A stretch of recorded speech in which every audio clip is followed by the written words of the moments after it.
नमस्कार, जय हिंद साथियों, वंदे मातरम। इस शिक्षा कोष का एक बहुत बड़ा अपडेट आया हुआ है, जिसमें ये पत्र के माध्यम से स्पष्ट किया गया है कि अगर ऑनलाइन अटेंडेंस सभी सरकारी विद्यालय के शिक्षकों के द्वारा नहीं बनाई जाएगी, तो उनका अक्टूबर का वेतन बंद हो जाएगा, नहीं मिल पाएगा।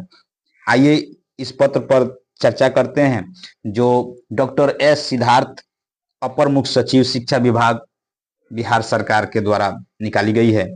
इसका पत्रांक 679 दिनांक 27 अगस्त 2024 है। सेवा में जिला शिक्षा पदाधिकारी सभी जिला। विषय इसमें सबसे इम्पोर्टेंट विषय देखना होता है, राज्य के सरकारी विद्यालयों में कार्यरत सभी प्रधानाध्यापक शिक्षक की तकनीकी आधारित ई शिक्षा कोष मोबाइल ऐप के माध्यम से प्रतिदिन उपस्थिति अपने मोबाइल या प्रधानाध्यापक द्वारा स्कूल एडमिन के माध्यम से दर्ज करने एवं इसी उपस्थिति के आधार पर 1 अक्टूबर 2024 से वेतन भुगतान के संबंध में, जो पहले चर्चा की जा चुकी है कि अक्टूबर से वेतन भुगतान नहीं हो पाएगा। प्रसंग है अधोहस्ताक्षरी का पत्रांक 9 विविध 20/2024 77/गो दिनांक 11/6/2024। इसमें जो कुछ सूचनाएं हैं वो इस पत्र के प्रसंग में हैं। आवश्यक सूचना है, गूगल प्ले स्टोर से इस शिक्षा कोष ऐप को 1 सितंबर 2024 को पुनः डाउनलोड या अपडेट करें। 1 सितंबर से जो अटेंडेंस बनेगा ऑनलाइन इस शिक्षा कोष ऐप पर, उसको फिर से प्ले स्टोर से डाउनलोड करना पड़ेगा, नहीं तो अपडेट कर लेना पड़ेगा, क्योंकि न्यू वर्जन 1 सितंबर से लागू हो जाएगा। न्यू वर्जन ऐप काम करेगा, ये जो अभी काम कर रहा है उसको अपडेट कर लेना पड़ेगा। जो पहले हम लोग बना रहे हैं, इसी के आलोक में हम लोग ऑनलाइन अटेंडेंस इस शिक्षा कोष के माध्यम से बना रहे हैं। इसमें एक नया अपडेट ऐड किया हुआ है स्कूल एडमिन का। स्कूल एडमिन के माध्यम से एचएम द्वारा भी उपस्थिति बनाई जा सकती है।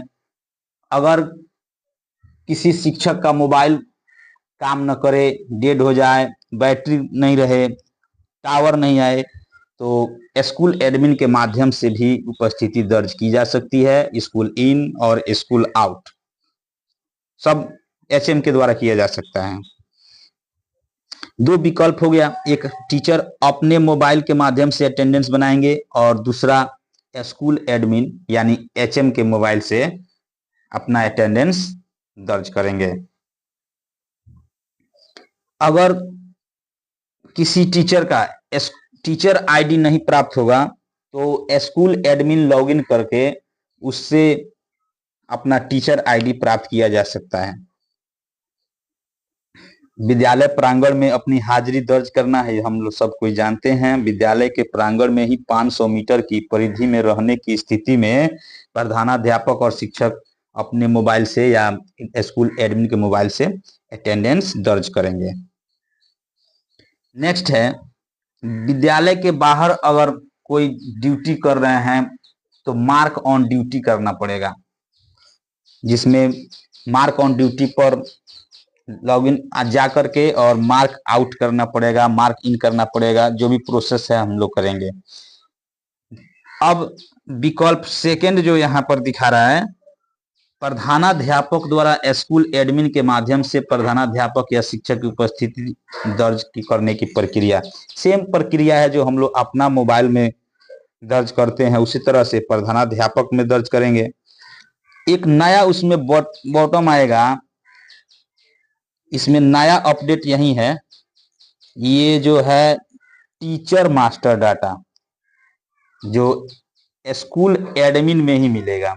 टीचर मास्टर डाटा नया ऑप्शन आया हुआ है, उसको भी डाउनलोड कर लेंगे। बैक एरो पर क्लिक करके बैक हो जाएंगे और अपना मार्क अटेंडेंस करेंगे, जिसमें सभी स्कूल के सभी टीचर का डिटेल्स खुल जाएगा। उसमें जिसका दर्ज करना है अटेंडेंस, उसको दर्ज कर लिया जाएगा। 9 नंबर है, इस पोर्टल या ऐप के उपयोग में के क्रम में किसी भी यूजर को किसी तरह की समस्या होने की स्थिति में टिकट रेज करने की सुविधा उपलब्ध है। अगर कोई भी प्रॉब्लम हो रहा है तो उसमें हम सबसे पहले ये टिकट रेज की जो सुविधा है उसके माध्यम से हम लोग प्रोजेक्ट मैनेजमेंट यूनिट को संपर्क कर सकते हैं। तकनीकी हेल्प है। और ये 2 नंबर यहाँ पर जारी किया गया है, 2 मोबाइल नंबर यहाँ पर जारी किया गया है, जिसके माध्यम से इस शिक्षा कोष में जो भी प्रॉब्लम होगा उसको सोल्व किया जा सकता है। उसका सॉल्यूशन इसी नंबर पे मिल जाएगा। प्रधानाध्यापक या शिक्षक के स्वीकृत अवकाश से संबंधित सूचना को इस शिक्षा कोष पोर्टल ऐप पर प्रविष्ट करने की प्रक्रिया। सबसे बड़ा अपडेट यहाँ पर, बहुत महत्वपूर्ण अपडेट जो सीएल लेने का है, वो भी अपडेटेड वर्जन में ऐप पर मिल जाएगा। राज्य के सरकारी विद्यालयों में कार्यरत सभी प्रधानाध्यापकों एवं शिक्षकों के स्वीकृत सभी तरह के अवकाश को इस शिक्षा कोष पोर्टल ऐप पर संबंधित विद्यालय के प्रधानाध्यापक द्वारा प्रविष्ट किया जाएगा। यहाँ पर सीएल के बारे में चर्चा है, जिसके लिए ये जो दिखा रहा है 2 नंबर है, इसको हम लोग देखेंगे। इस शिक्षा कोष पोर्टल ऐप पर स्वीकृत अवकाश के प्रविष्टि हेतु स्कूल एडमिन के तहत मार्क लीव ऑप्शन रहेगा। मार्क लीव मॉड्यूल विकसित किया गया है। विद्यालय के प्रधानाध्यापक द्वारा स्कूल एडमिन के विकल्प का चयन कर लॉगिन करने के उपरांत स्क्रीन पर मार्क लीव मॉड्यूल के तहत विद्यालय में पदस्थापित सभी शिक्षकों की सूची प्रदर्शित हो जाएगी।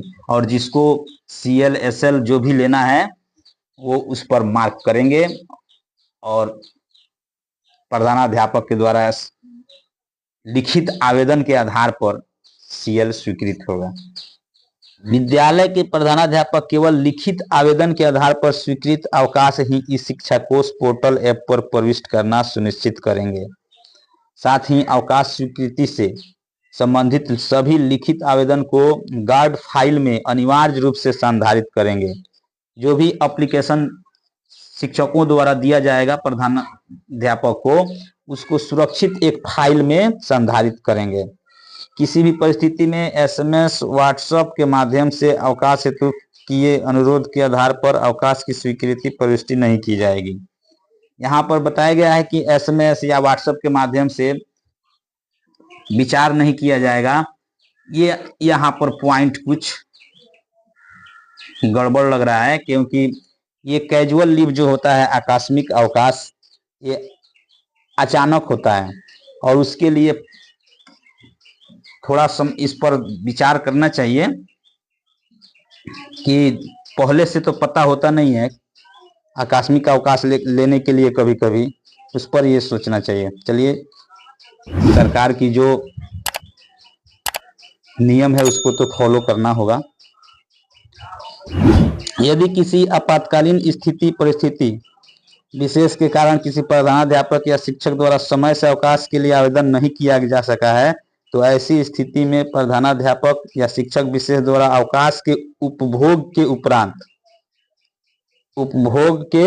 उपरांत दिए गए लिखित आवेदन के आधार पर सक्षम प्राधिकार के अनुमोदनोपरांत अवकाश की प्रविष्टि इस शिक्षा कोष पोर्टल ऐप में की जा सकेगी।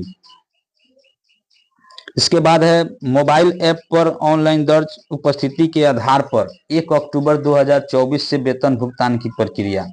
1 अक्टूबर 2024 से वेतन भुगतान किया जाए। ये पॉइंट बार बार हम लोग को मिल रहा है, इस पर हम सभी विशेष ध्यान देना होगा, क्योंकि देखिए इसी के माध्यम से जो निगेटिव लिस्ट होता है, जो वेतन के लिए दिया जाता है, वो अब डायरेक्ट होगा। पहले प्रधानाध्यापक और शिक्षकों की उपस्थिति जाती थी, उसको निगेटिव लिस्ट भेजा जाता था वेतन के लिए, भुगतान के लिए। अब डायरेक्ट ऑनलाइन इस शिक्षा कोष से ही उठाएगा और वहां पे प्रस्तुत कर देगा। बिना सूचना का अगर कोई अनुपस्थित रहते हैं तो आकस्मिक अवकाश या अनुमान्य अवकाश की बारे में जो लीव विदाउट पे LWP घोषित किया जाएगा। ये बहुत खतरनाक होता है, leave without pay. Server down या नेटवर्क की समस्या, ये हो सकता है, ये प्रॉब्लम आ सकता है।